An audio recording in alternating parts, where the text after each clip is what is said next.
Welcome back, NH Unscripted. I'm your host, Ray Dudley.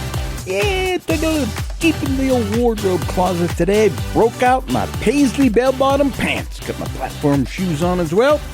You know the drill. Sit back on those water beds. Make sure you got the heaters on.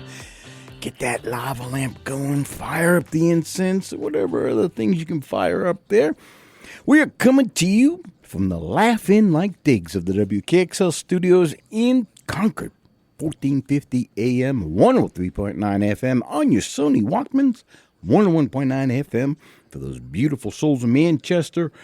Our URL is nhtalkradio.com. And if I can remember, I'll tell you a little bit later about what's happening all out there. First, I need to thank my sponsor. We are proud to have the law offices of Shaheen and Gordon as our sponsor. My gosh, I was out there today at their Instagram page. They're volunteering everywhere. They do so much social work, just beside their law stuff. I can't believe how involved they are locally in the neighborhoods. Get out your pencil. You're going to want to write down their information. Put it on your refrigerators or with your legal papers. ShaheenGordon.com. ShaheenGordon.com is their URL, their website.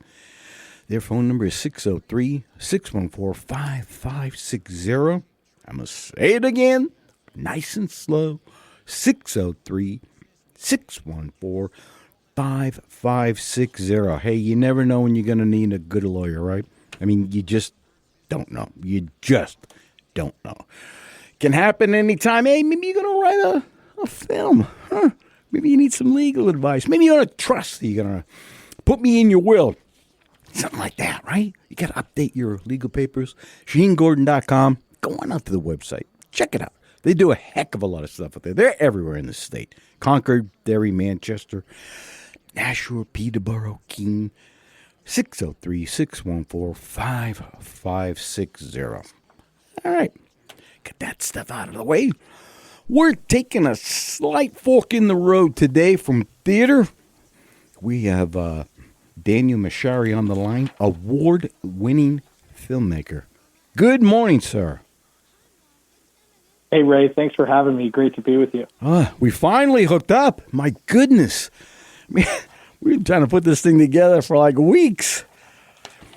Yeah, well, it finally happened. Huge thanks to Amy for setting it up. No kidding, right? No kidding.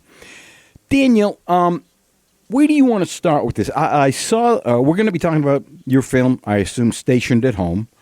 A wonderful, yep. And I mean a wonderful film. It's black and white, and I have a lot of questions about it. Why don't you give us an overview? Give us a little bit of history about it. Give us a little bit of history about yourself. Throw out a URL where people can maybe see the film, and then we'll get into the deets.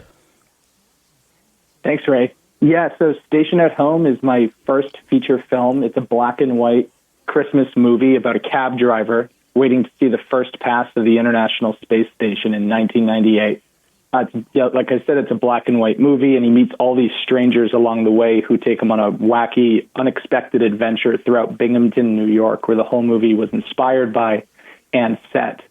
So, yeah, I can talk about whatever you want, the inspiration, the making of it. It's available on Apple TV, Prime, pretty much anywhere you get movies on a digital cable satellite throughout North America. So, yeah, we're really excited to be able to share this dream with the whole continent right now. Congratulations, first of all, and get it on Apple TV and Prime. Man, oh, man. Thank you. You know, I went out to, I had the link that Amy had sent me for Vimeo. I assume that's how you pronounce it, Vimeo. And I'm like, I can't get it. Where the heck is this thing? And you had the URL and the pop. I go, no way. This thing's on Apple TV. Are you kidding me? And Prime? Dude, that's some street cred right there. Thank you. Yeah, no, it's been a real journey. I mean, to put it in context, our movie really came out of nowhere. We didn't have any huge names. It was really a passion project made by just a series of just real talented artists who have been with me from the absolute inception of the film. It took about 6 years to make, and we had our world premiere at Glasgow Film Festival. which was a great launch pad for us to be able to get our festival circuit in real order, and to get a distributor and be able to show this film with millions of people is just it's an absolute thrill. Yeah, I'll tell you, it's a beautiful film. I mean, it's everything about it, from the beginning to the heartbreaking end. Well, it's not heartbreaking, I guess, but the way it ends, I'm like, no, are you kidding me?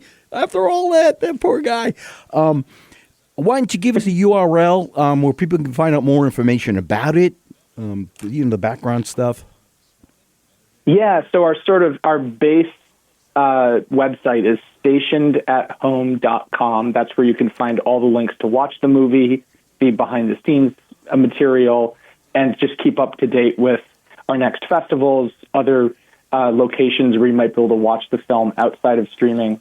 So yeah, I'd say stationedathome.com is the best base of operations, and then you can follow us on Instagram at Station at Home Film, Facebook, same thing, Stationed at Home. So yeah, those are all the main places to be able to follow the movie. You need to talk to Apple, because I got the Prime. I can watch it on Prime, 99 cents, maybe because I'm a Prime member, but I'm also an Apple member. But I got the Apple, and those dogs are trying to charge me $3.99 to watch this thing. Like, what the heck? So someone's got to work with those guys here. Well, I should say too, if you want to make it even more expensive, you can get the DVD. That's $17 on Amazon. That said, though, the DVD is really exciting to be able to share. A number of people have bought it, and to be able to have a physical copy of the film. Who knows if the internet ever just completely shuts down, those physical DVDs will live forever, so long as they don't get smashed. I assume there's a lot of background, things that bloopers and all that. Is that included on the DVD, or did you not put any of that on? Well, I love that you asked that question. It's not there yet, but we are going to be having a behind-the-scenes making of documentary of sorts coming out at some point in the near future. So that's another thing folks can look out for. After they watch the film, they can look out for more of that content and, see how we actually made this thing. I would be fascinated to find that out, be honest with you. As I'm watching it, there's things that are happening. I'm like, oh, that's crazy. That's crazy. Go ahead. No, go ahead. Go ahead. No, I was just going to say, just to give all the credit I can, the actors in this film and my real good buddy, Jackson Jarvis, who is our cinematographer, and my producer, Eliza Van Court, Bethany Hedges, it was just a real mind meld. So I think people are really going to get excited to see, just us in action on set in the cold winter of Binghamton, New York. We shot everything at night. So every night of the film was, every night we shot was at night. So there were no daytime shootings. So it was a really cold embrace of the filmmaking process. I got that impression when I was watching it. I wanted to keep looking for blankets while I was sitting there watching the thing. No, that's great to hear. It means we accomplished our task of making it feel real cold. Before we go too deep, can you give us a little information about yourself, your background, and how you decided you want to be a filmmaker and all that? Yeah, it's kind of an interesting story. I grew up right outside of Boston, and I didn't have any real direction growing up. My parents they didn't go to college or anything, so there was no hey, you're going to become a doctor or you're going to become a lawyer. It was just kind of figure it out. So fortunately, when I was a little kid, my friend had a VHS camera, and we started just making these terrible little films together. And there was just something about being able to have that kind of control of the camera that was just an incredible feeling. So I made all these little movies growing up. They weren't good. I would never show them. And then I eventually went to Ithaca. I went to Ithaca College after my mom persuaded me not to go to Southern Italy to become a butcher's apprentice. Wait, what? So I became an editor. All right, I'll leave that right there, but okay. So I sort of applied that sentiment and did professional editing for about 10 years after college. And one thing led to another, and I was making this film while editing for a living. So it was a real journey of making short films, studying at the Actors Workshop of Ithaca, where I learned the Meisner technique under Eliza Van Court. It was a real honing in of all of these passions that led to this movie. All right. Man, oh man. It's gorgeous. It's just, I'm going to say it a million times in this interview. It's gorgeous. All right, hang on a second. We have to take a break. Time to pay some bills. You are listening to NH Unscripted. I know you're feeling lucky. I know you are. We're coming to you from the Taj Mahal-like digs of the WKXL studios in Concord. My God, it's cavernous in here. 1450 AM, 103.9 FM on your transistor radios. Our URL is nhtalkradio.com. You can find a lot of stuff out there. We are talking with award-winning filmmaker Daniel Masciari. And we're going to be right back.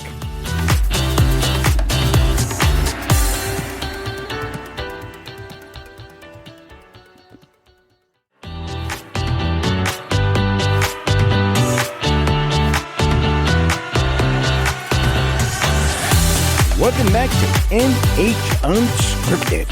Woo, baby. We are coming to you from the Hollywood Squares-like digs of the WKXL studios in Concord. I love sitting in that center square. That's where all the important people sit. 1450 AM, 103.9 FM on your transistor radios. The poor kids get the 8 transistors. I get the 16. 101.9 FM for the beautiful souls in Manchester, and nhtalkradio.com is our URL. We are talking with award-winning filmmaker Daniel Masciari about his film Stationed at Home. Daniel, can I pick your brain a little bit about this? Of course. Where did the idea come from? Love that question. So I was living in New York, working there, and I took a bus from New York City to Ithaca, New York to visit some friends.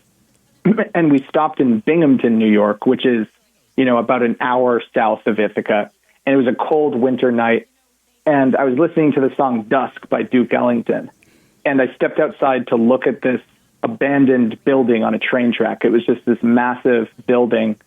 And something about the music, the cold, and that building, and this empty city, this desolate feeling, just conjured this tone in myself, this mood that just gave me the whole idea for the film. And then I imagined Eric Bjarnar, who plays Ralph, just this incredible actor, driving a cab. And just something about him alone there in this city that's empty, yet this architecture is so massive and beautiful. Something about all of those things together, it was like this stew that just gave me the full idea for the film, and then everything sprouted from that mood. The idea of the space station, how did you even think about incorporating that? So Eric Bjarnar, who plays Ralph, he has this love of space in real life, and he had taught me about the International Space Station. And so for me, I was more or less fascinated by the fascination of the International Space Station. I'm not a real space aficionado, but I do find it fascinating to see that this little dot in the sky is a human-engineered project and this real representation of unity in the world. So something about this cab driver looking up at this space station and waiting for it just touched my heart, and I wanted to share that brightness with the world in a black and white, kind of melancholy area. And I just feel like films have the ability to make the world a more charming and more beautiful place, a more tender, gentle place than the world actually can be. Oh, I love that term, gentle, because the film, for the most part, throughout the whole thing, is gentle. You see this poor guy trying to get home because he wants to take a look. He wants to just look up at the sky and see this thing passing, and things keep happening to the poor guy. And he's such a happy-go-lucky, just kind of rolling with the punches kind of a person, and things just keep happening. And I'm like, oh man, I felt so bad. The first, I didn't time it, but the first 10 minutes of the film, nobody speaks. There's no dialogue. You hear the sound of him feeding his cat and going outside. You hear him walking through the snow. He's cleaning off his car. That's fascinating to me. I loved that scenario, that setup. Well, Ray, I love hearing you say that because I think there's something about a film that can really establish a feeling and a mood, and something about not having dialogue in this film at the beginning of the movie.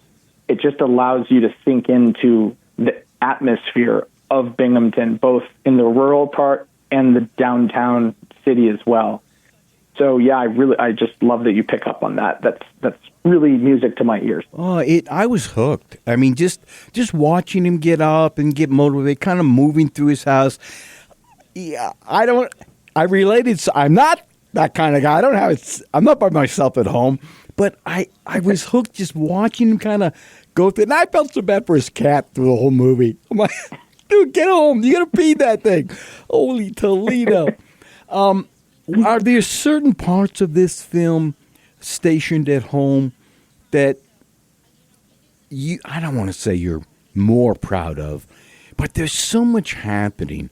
Are there parts of it that you can't wait for people to get a hold of and really, I mean, you're super proud. I think maybe that's what I really want to say. You're super proud of it. Are there parts of it that you just migrate to naturally yourself?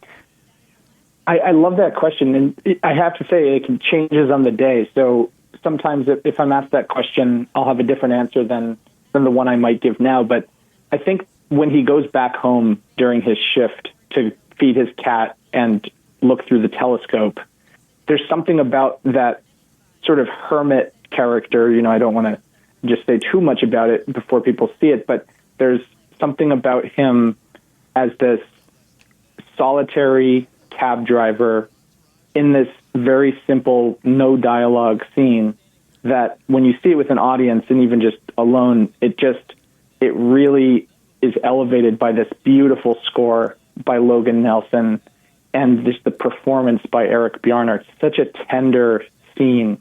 So when I think of the film, that's sort of the pivot in the film where I think the audience is given this kind of source of the film. Yeah. So I don't want to say too much before people see it, but I know. It was magic. It was just magic when we were shooting that. There's some wonderful scenes. The convenience store scene, the bar scene, the three of them walking, in the freezing cold, waiting for a cab, trying to get a hold of him. It was just captivating, these tiny little things that are happening, because they're real life things. The scratch tickets, it was so real. I love hearing that. And again, I got to give a shout out to these actors.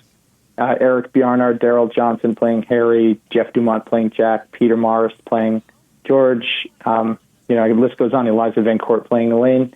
It was really just an example of when you get everyone on the same wavelength, including Jackson, our cinematographer, who's been with me from the beginning as well.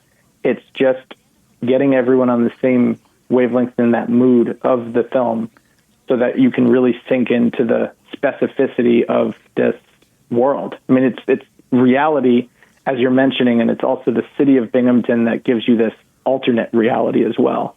Yeah. Can I ask you, there are scenes where the city is dead. I mean, it's nighttime, it's cold. But how did you find the time when there's no traffic out there? It's like, I thought for a moment, he's in Siberia somewhere. How in the world did you get a city like that empty? Combo platter. One, it is kind of empty at that time in the city, so that was helpful. But then we also worked with the Binghamton Film Office, which is another backstory to this film, which is our film was a big catalyst in getting this film office in Binghamton established. So we ended up working with them in collaboration for them to help us find locations and not only that, get us permits, lock down streets when we need to. It was a truly existential process making this film. It was just an incredible collaboration between a production and a community that wanted to see filmmaking come here, and this was their launch pad, so to speak. Man, how long did it take you to film it? I mean, you said 6 years in making it, but the filming itself? Mhm. 15 days, Ray. Whoa, really? Yeah. We were prepared. Jackson and I had this thing prepared. Wow. The T, our shot list, the lenses, every location. We were super prepared. And these actors just knew what they were doing. They were on the same wavelength. We rehearsed a bit, but at the end of the day, these actors just really knocked it out of the park. So we actually had way more than we needed. The first cut was like 3.5 hours. Damn. So luckily it's down to 2. But I would have loved to have seen it. I'd watch a 3-hour cut. I really would. I was that involved. You had me the whole way. Your actors were perfect for the roles. I mean, perfect. Eric was just, I was captivated watching him, and I felt so bad for him. He's trying to get home, and you got his boss trying to keep he having to call him in and say, "Oh, can you go over and get this next guy? Go to the airport," which is a whole story in and of itself. But they were wonderful. Oh my, I gotta hang on there. All right, we're gonna have a cliffhanger because I want to come back to these people because it's brilliantly cast. Brilliantly cast. Hang on. You are listening to NH Unscripted. I mean, I am happy to be out of bed. We are coming to you from the Car 54 light digs of the WKXL studios in Concord. 1450 AM, 103.9 FM. I'm your Sonny Walkmans. NHTalkRadio.com is our URL. I'm speaking to Daniel Masciari about his film Stationed at Home. I'm telling you, go get your Apple TV Prime account and just go see this. We will be right back.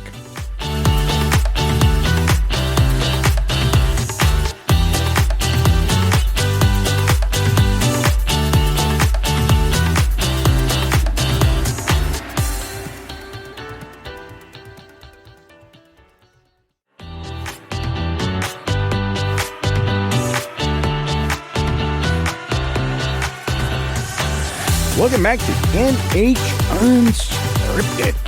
We are coming to you from the dating game-like digs of the WKXL studios in Concord. 1450 AM, 103.9 FM on your Sony Walkmans, 101.9 FM for the beautiful, beautiful souls in Manchester. NHTalkRadio.com is our URL. Daniel Masciari's on the phone. I could not wait to talk to him about this film, Stationed at Home. Daniel, how did you cast this thing? Because I cannot envision anybody else playing any of these other characters. The whole thing was just so brilliantly cast. That is music to my ears, Ray. I love hearing that because I feel the same way. I mean, when you're making a film, the actors that are playing the characters have to seem irreplaceable. Otherwise, it will kind of nag at your mind, and you're wondering, is that correct? Does this fit together, et cetera? I actually wrote these parts for most of the characters in the film, for most of the actors. 75% of the actors in the film were written for. That's why they're so perfect, because I knew that they would not only fit so perfect in the role, but they're just such brilliant actors, and they have such great chemistry together. So, for example, Alec Osinski, who plays the cop, I couldn't imagine anyone else playing the cop. He's great role, by the way. A great role. I was envious. I'm like, I would have loved to have played that cop. Oh, my God. Yeah, he's such a character. He brings such texture to that point in the film when we're heading into the third act. And that's just an example of when you get the right person for the role, it just blends so perfectly with the mood of the film and the cinematography and the sound. So, yeah, the actors were perfect, and I hope everyone discovers them, because they're not huge names in the film. So these are actors that many of whom I studied with at the Actors Workshop of Ithaca under Eliza Van Court, and she was the teacher. She was my teacher. So for me, it was just a gold mine as a filmmaker. When I was writing the movie and thinking about these actors, it was the easiest thing in the world because they're so good. Yeah. I actually, to be honest with you, I was glad there was no big names in it. I really, for a couple of reasons. One, as an actor myself, I kind of like the fact that a lot of I hate to put this moniker on them, but unknown actors are out there. But it gives them a chance because there's a lot of great actors out there, and you showcased so many of them here. It was real. There wasn't one character I thought, yeah, it's a throwaway. That's kind of, even in the convenience store, it's not a big thing, but it's really cool. It's just a great setup. Yeah, and I think, that works as well with this film because it's a film about everyday people. It's a film about how magic can be found in the mundane. And so if you have a massive name in the film, it can kind of maybe draw away from that feeling. Yeah. And so I think, now, of course, I hope everyone just keeps discovering these actors and the film will have this existence. But it's just something about just being right for the role. I think for this particular film, it just worked really well. And I have to give a huge shout out to Jamie Donnelly, who plays Robin. She was Jan in the original Grease, so she is kind of a legend, very much a legend. That. So it's she really just lit up the screen and brought a real flair to the movie. And she worked so well with everyone, and the whole cast was just a real ensemble. So I think it might even be less about them being unknown and just more about them being perfect for the roles. Yeah. So, yeah. So, but it's an interesting conversation for sure. Yeah. It's funny. It kind of takes a left turn, kind of ish, to this hotel thing. And I'm like, where is this thing going? Because it kind of sits there percolating in the background. And then all of a sudden it takes its own life form. It comes alive with this interesting story that takes place. Was that always destined to be part of the film? Or was this something that you're like, you know what? I got to put this in there at some point. It was. As I was writing the film, I always imagined this hotel being this source of the alternate reality of Binghamton. And without giving too much away, I worked from a very intuitive place. That's just how I work. I just get ideas for a film, and then it comes together, and you revise, and you blend it all together, and you keep spicing in different places. But this hotel and Eliza Van Court, who plays Elaine, was just always in my mind as this magical part of the city of Binghamton, something that is happening in parallel with the sort of hyper reality of the guys outside wandering around. Because I always thought of these characters as kind of lost. They're not sure necessarily what they're doing in life. They're just everyday people who, are just lost. And I thought her character being sort of the epitome of like, what am I doing in this hotel? And this hotel is this sort of magical, surreal place with this underground part of the movie was a really nice blend to give the film this magical realism. It's funny you say that. It had at one point, I'm watching and I'm waiting for someone to start talking about a cup of Joe. I'm thinking, is there going to be a dancing midget in this? And where is this thing going down here? It was beautifully done. I don't know. Even the band that shows up and is playing in this crazy underground place, I don't even know where you would get them. They were perfect as well. Kudos to you for all of them. Well, again, it's a team effort. Bethany Hedges, just an incredible producer, got that band the last minute. The music is actually, they played the music of Gaucho. And Gaucho is this incredible gypsy jazz band out in San Francisco that I had shared the script with, like after maybe the third draft when I felt confident to share it with people other than my close collaborators. And they jumped on the film, wanted to be a part of it. So they gave us music for that whole sequence in the ballroom and the cop chase. Got ya. And it was just an incredible collaboration because it felt like this really natural sort of absurd outgrowth of what's going on in Ralph's cab. This, he's collector of items, so to speak. And that along with the discovery of the ballroom, it was just this, very intuitive process making that. Forgive me for making this connection if it offends you, but at that point, it had this Twin Peaks feel to it. I'm like, What is going on here?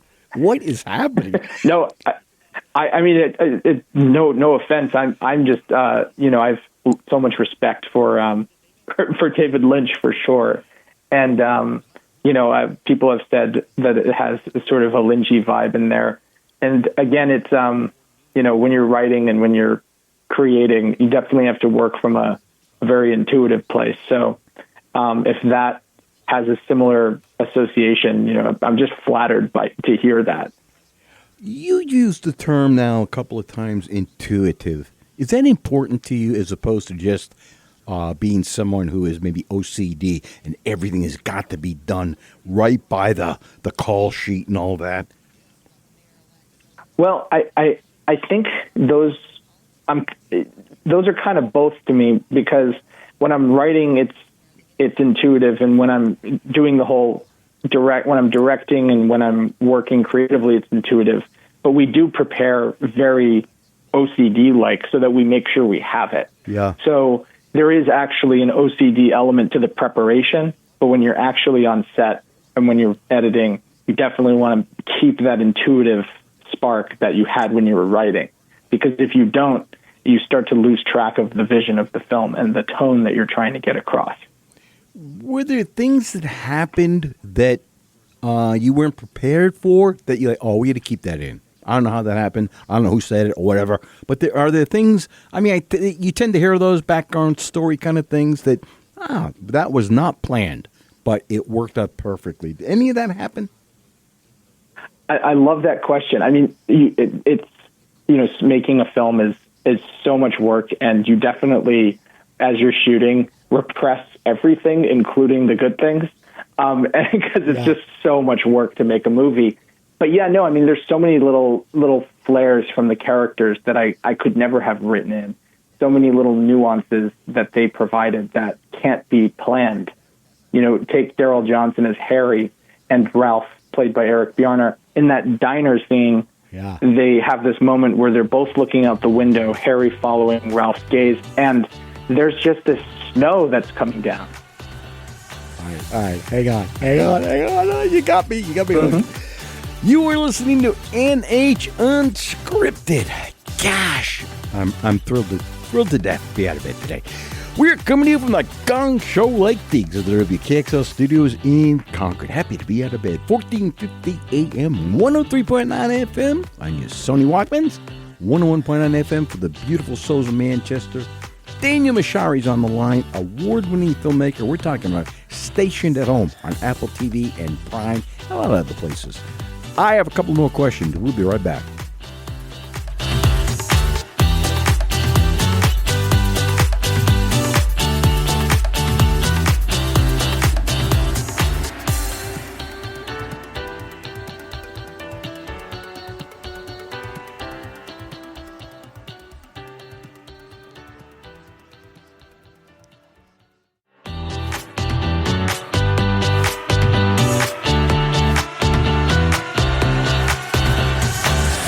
Welcome back to NH Unscripted. I am your host, Ray Dudley. We are coming to you from the YMCA-like digs of the WKXL studios in Concord. My God, I can smell the poop chlorine all the way over here.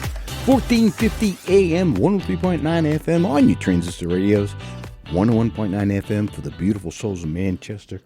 NHTalkRadio.com is our URL.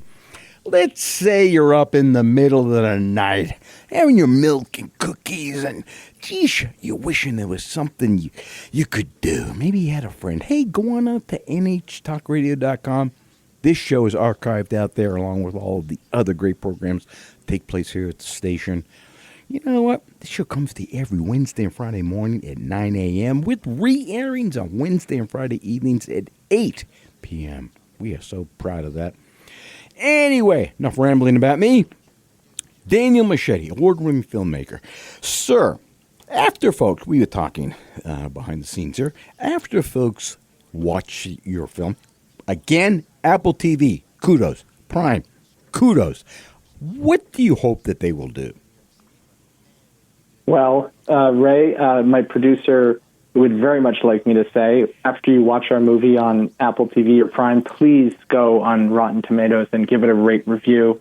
it really helps the world see that our independent movie has an audience, and we're just growing and growing into the world. So yeah, Rotten Tomatoes is an incredible lift for a movie like ours. That's impressive. Where does it sit right now? Do you know how it's doing out there on Rotten Tomatoes? Well, it's definitely doing something really good. We were just covered on NPR on their film week, which was an incredibly awesome thing. And I think it's in large part due to the audience that we've been cultivating over the last, quite honestly, years, but particularly over the last month or so, getting this film into the world. So yeah, Rotten Tomatoes has been a huge boon for us. So, and same with Letterboxd as well. Oh man, oh man, oh man. Where do you go from here? Well, what do you hope? Are there festivals coming up, or is this part of is this the first of a couple of films you hope that? Is it like a series? Where do you see this going? So I think this is just the early stages of our movie. Eliza Van Court, my incredible producer, who's been with me from the beginning of this film, has called this film the little film that could, because again, we really came out of nowhere. So yeah, I love that phrase because it really, really exemplifies what we've been doing. So, we've had international festivals, we've had domestic festivals, and there's definitely going to be more. And same with distribution. I'm very confident this film is going to hit other territories beyond North America. I think largely because the movie it's a very gentle film. There's also not a ton of dialogue, as you mentioned earlier in our conversation. So I think that really translates well to people with that don't speak English, and also just people that love a film that allows you to sink into a feeling for a couple of hours. Dude, what a beautiful term. You said gentle. I hadn't thought of that. But that is really a perfect term for this. Is it?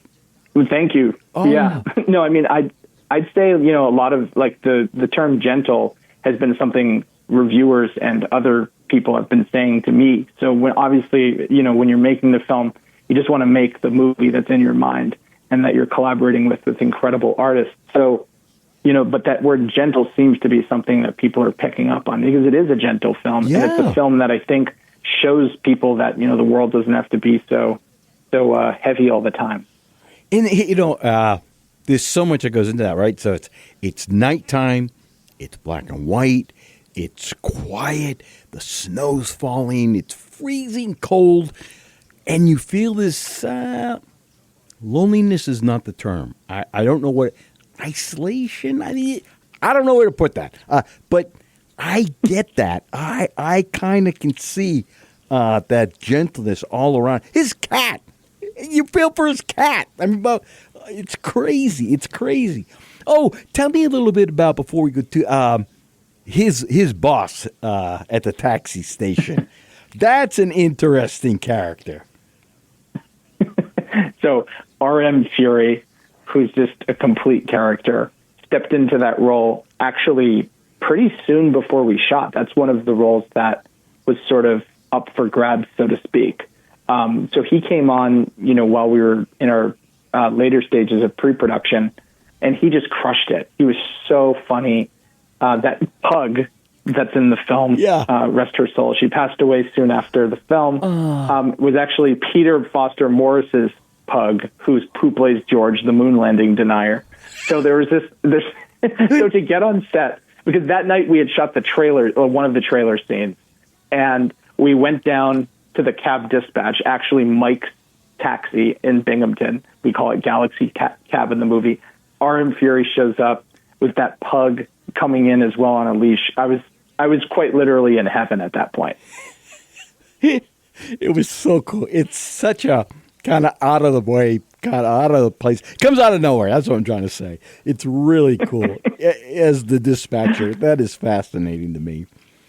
Was there anything that happened during the filming that caught you off guard? Oh, how do I put this? There's unexpected moments that you're like, oh, this is gold right here.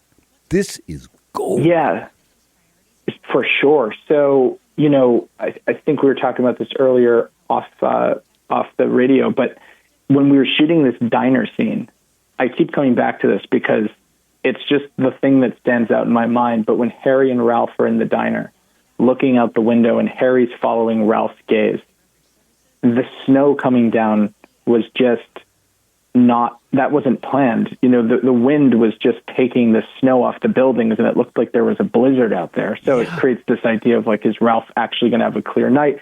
You couldn't ask for a better moment. And not only did it come, it stayed essentially as much as we needed and no less and no more while we were shooting, because we shoot with one camera, shooting Ralph's, shot, Harry shot, the two shot, the wide shot, everything was, we had that snow coming down so they could experience, the characters could experience that on camera. That, you can't plan that, especially, shooting it, as an indie.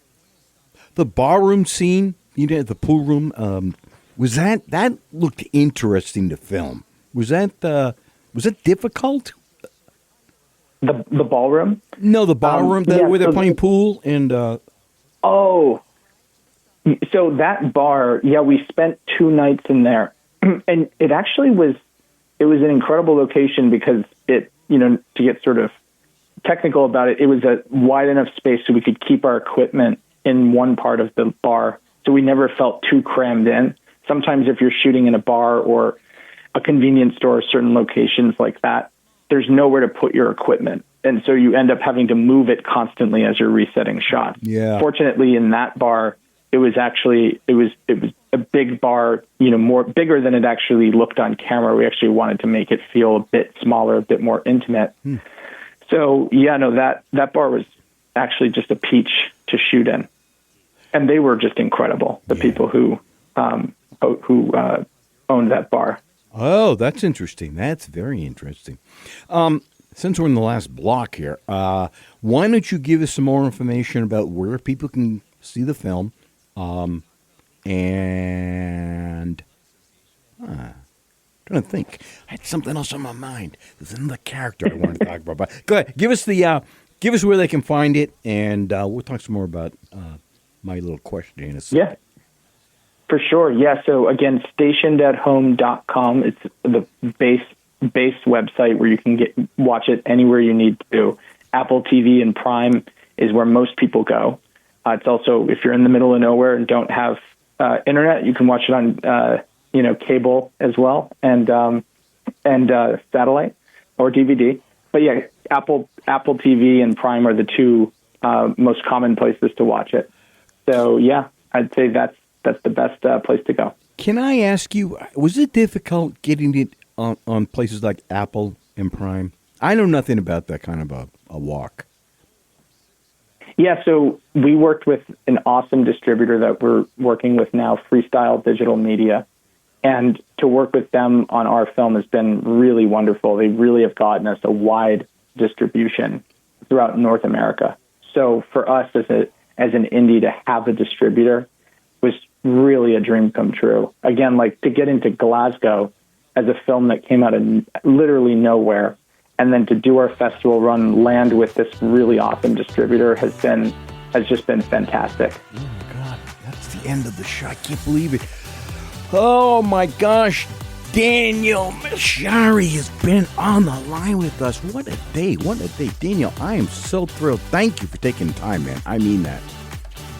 Thank you, Ray. Really appreciate you having me on. Oh man, you've been listening to NH Unscripted. I know, you're feeling as happy as I am. We're coming to you from the honeymooner-like digs of the WKXL studios in Concord, New Hampshire, 1450 AM, 103.9 FM on your Sony Walkmans, 101.9 FM for the beautiful souls in Manchester, and nhtalkradio.com is our URL. Folks, you got to see this film. I'm telling you, Stationed at Home. Go find it. Daniel, thank you. Thank you.